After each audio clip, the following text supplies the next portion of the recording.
Sholat adalah mandi rohani kita.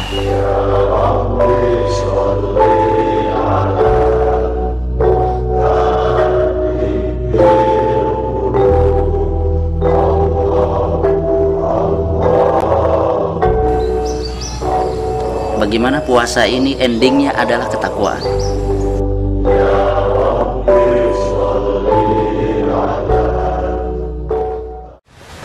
Assalamualaikum warahmatullahi wabarakatuh. Alhamdulillahil karim. Wa usalli wa usallimu ala man qala lahur rahman. Wa innaka la'ala khuluqin azim.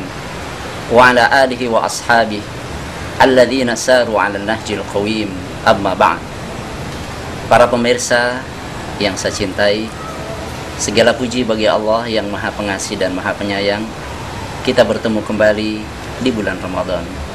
Semoga kucuran kasih sayang Allah senantiasa berlimpah pada kita sekalian, segenap keluarga kita, masyarakat lingkungan kita, bangsa dan negara kita yang kita cintai. Pemirsa yang mulia, kalau ada sesuatu yang kita pandang penting untuk kita tegaskan, tidak jarang kita menghantarkannya dengan sumpah. Sekali sumpah, mungkin kita ulangi 2 kali, mungkin 3 kali atau lebih. Pemirsa yang mulia, ada satu statement yang begitu agung dan penting yang oleh Allah Subhanahu wa Ta'ala, statement tersebut dihantarkan dengan 11 kali sumpah berturut-turut. Apa gerangan statement itu sehingga perlu dihantarkan oleh Allah dengan 11 kali sumpah? Padahal Allah adalah Sadaqallahul Azim, Maha benar Allah dengan segala firman-Nya. Kalau toh Allah tidak bersumpah, maka adalah benar firman-Nya. Tapi kali ini Allah bersumpah dengan 11 kali sumpah untuk mengantarkan satu statement. Itulah yang kita baca di dalam Al-Qur'anul Karim, surah Asy-Syams, wasyamsi waduhaha wal qamari idza talaha wan nahari idza jallaha wal laili idza yaghshaha was samai wama banaha wal ardi wama tahaha wa nafsi wama sawaha fa alhamaha fujuraha wa taqwaha. Itu semua kalau kita artikan, silahkan nanti dibaca di terjemahnya. Itu menjelaskan tentang 11 kali sumpah. Wasyamsi, demi matahari, waduhaha, dan pagi harinya, wal qamari idza talaha, demi bulan apabila mengiringinya, wan nahari idza jallaha, dan demi siang apabila menampakkannya, wal laili idza yaghshaha, demi malam apabila menyelimutinya, was samai wama banaha, demi langit dan demi pembinaannya, wal ardi wama tuhaha, demi bumi dan dihamparkannya, wa nafsin, demi jiwa, sudah 10 kali, wa ma sawaha, dan kesempurnaannya. 11 kali Allah telah bersumpah untuk mengantarkan satu statement.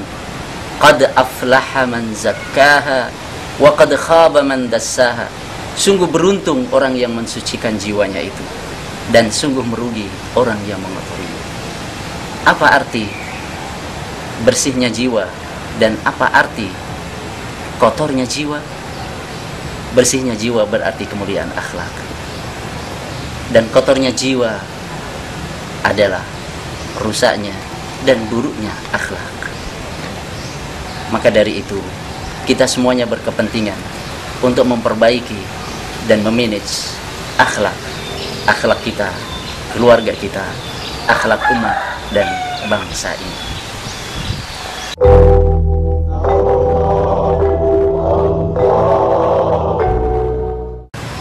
Pemirsa yang mulia, benar, akhlak memang sangat dibutuhkan oleh umat dan bangsa ini. Maka tidak berlebihan kalau ada seorang penyair Arab, Syauqi Bik, mengatakan, wa innamal umamul akhlaqu ma baqiyat wa in humu dhahabat akhlaquhum dhahabu. Kalau digubah dalam bahasa Ibu Pertiwi, kita akan katakan, tegak rumah karena sendi, runtuh sendi rumah binasa. Sendi bangsa adalah budi, runtuh budi, runtuhlah bangsa.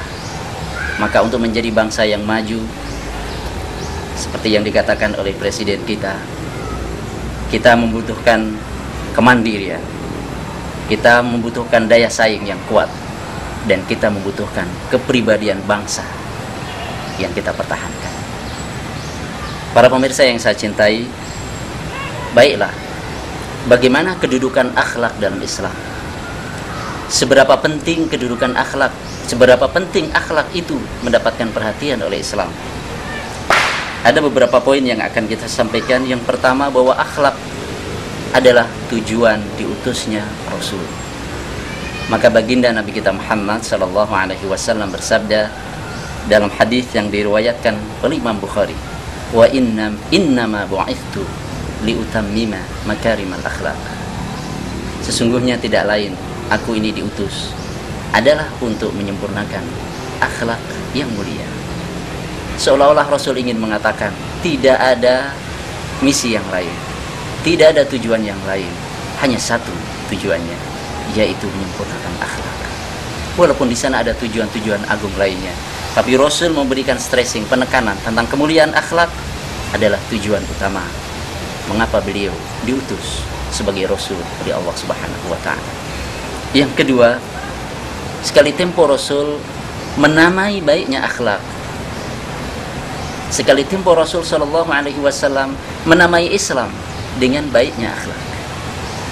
Ketika beliau menjelaskan tentang Islam, mendefinisikan tentang Islam, beliau bersabda, al-Islamu husnul khuluq, rawahul Bukhari, yang artinya Islam itu adalah akhlak yang baik. Kalau kita memiliki akhlak yang baik, berarti kita telah memiliki Islam. Ini yang kedua. Yang ketiga, bahwa al-khuluqu mi'yarul iman. Akhlak yang baik adalah tolok ukur keimanan. Kita bisa mengetahui apakah keimanan seseorang itu kuat atau tidak. Keimanannya menghunjam di dalam dada dan jiwanya, atau hanya di bibir atau di lisan saja. Akhlak menjadi ukurannya. Rasulullah sallallahu alaihi wasallam telah bersabda, akmalul mu'minina imanan ahsanuhum khuluqah, rawahu Tirmidzi.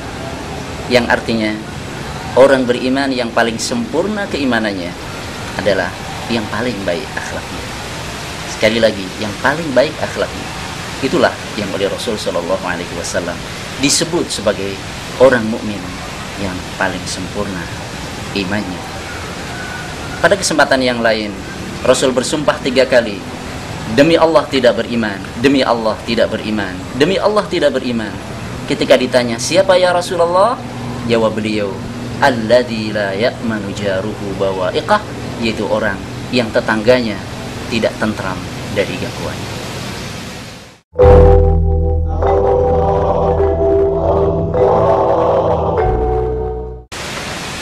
Pemirsa yang mulia, kalau kemudian kita bertanya, apa gerangan yang paling banyak menjadi sebab seseorang masuk ke dalam surga? Maka jawabannya adalah akhlak yang mulia.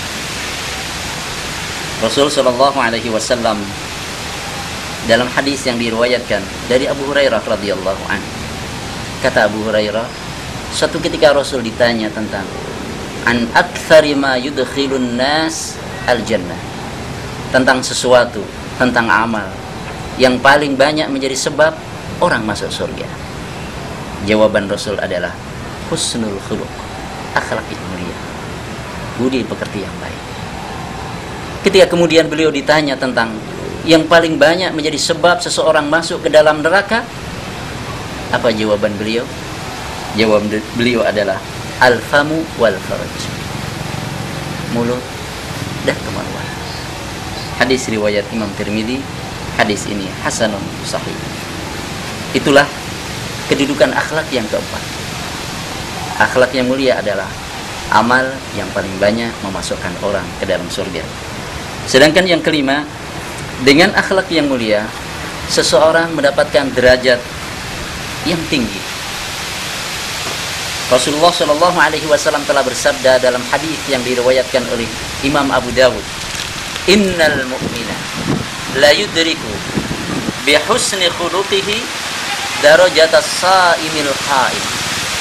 Yang artinya sesungguhnya seorang mukmin dengan akhlaknya yang baik, ia bisa mencapai derajat orang yang berpuasa di siang hari dan bangun di malam hari. Siang harinya digunakan untuk berpuasa, malam harinya digunakan untuk bangun dalam rangka beribadah kepada Allah Subhanahu wa taala. Derajat yang begitu tinggi dan mulia bisa dicapai oleh seseorang manakala ia memiliki akhlak yang mulia. Berikutnya, dengan akhlak yang mulia, maka seseorang akan tercatat sebagai orang pilihan di sisi Allah Subhanahu wa taala.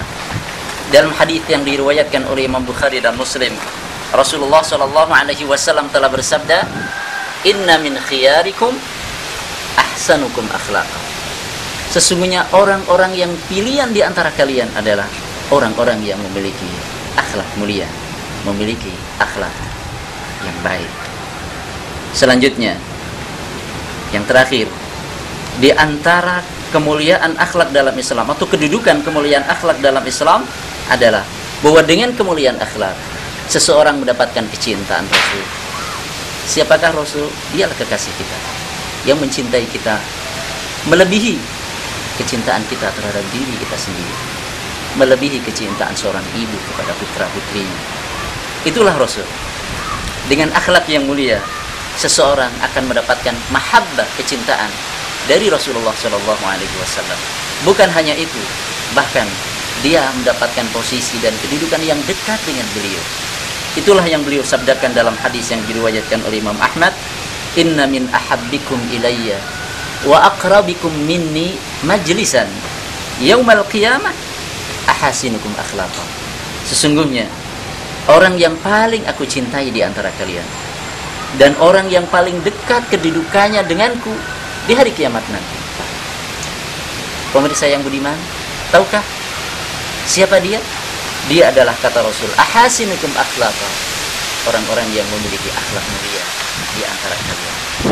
Semoga Allah menjadikan kita orang-orang yang memiliki keimanan yang kuat, yang tolak ukurnya adalah kemuliaan akhlak. Pemirsa yang mulia, saya Arwani Amin mengucapkan selamat berbuka puasa. Insya Allah kita berjumpa esok hari pada waktu dan pada acara yang sama. Wassalamualaikum warahmatullahi wabarakatuh.